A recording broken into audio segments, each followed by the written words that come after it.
এনআরসির নাম করে, সিএর নাম করে কিছু মানুষের ভোট নিয়ে মমতা বন্দ্যোপাধ্যায় ছবি নিয়ে তারাও দুজন এমপি হয়ে মুর্শিদাবাদ এবং জঙ্গিপুর থেকে তারা পার্লামেন্টে গেছিল।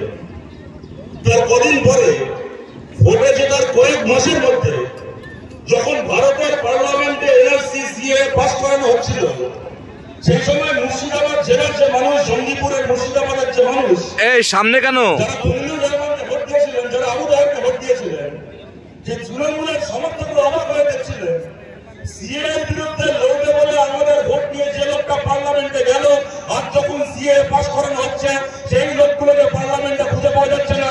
বাড়িতে বসে টিভিতে ওরা আপেল খেতে খেতে আঙুল খেতে খেতে দেখছে কিরকম ভাবে মোদী সিএ পাস করাচ্ছে।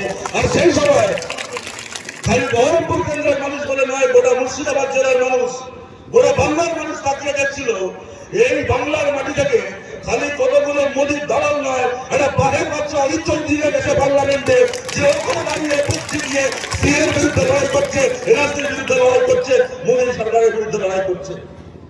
এবং এই লড়াই আপনারা গত 10 বছর ধরে, 12 বছর ধরে এই লড়াই আপনারা বাংলাতেও দেখছেন।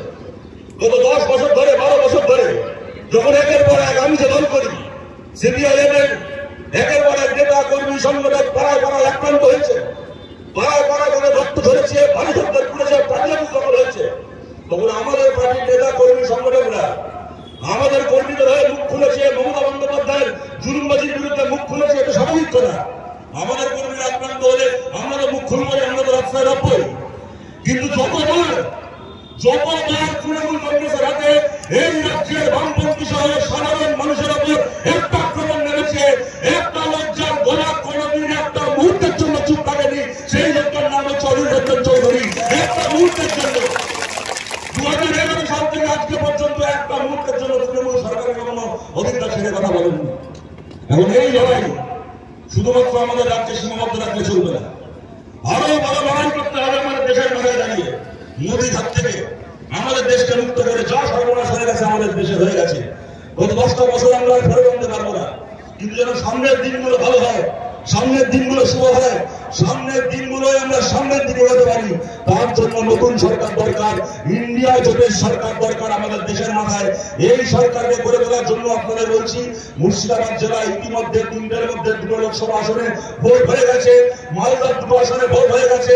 আপনাদের কাছে এখানে দাঁড়িয়ে আমরা গর্ব করে বলতে পারি, মালদা মুর্শিদাবাদের 5টা আসনের মধ্যে ইতিমধ্যে 4-0 হয়ে গেছে। আমাদের 4টা আসনে জিতে গেছে। সামনের 13 তারিখ অধিকারকে রেকর্ড মার্জিনে জিতিয়ে 5-0 করতে হবে মালদা মুর্শিদাবাদকে।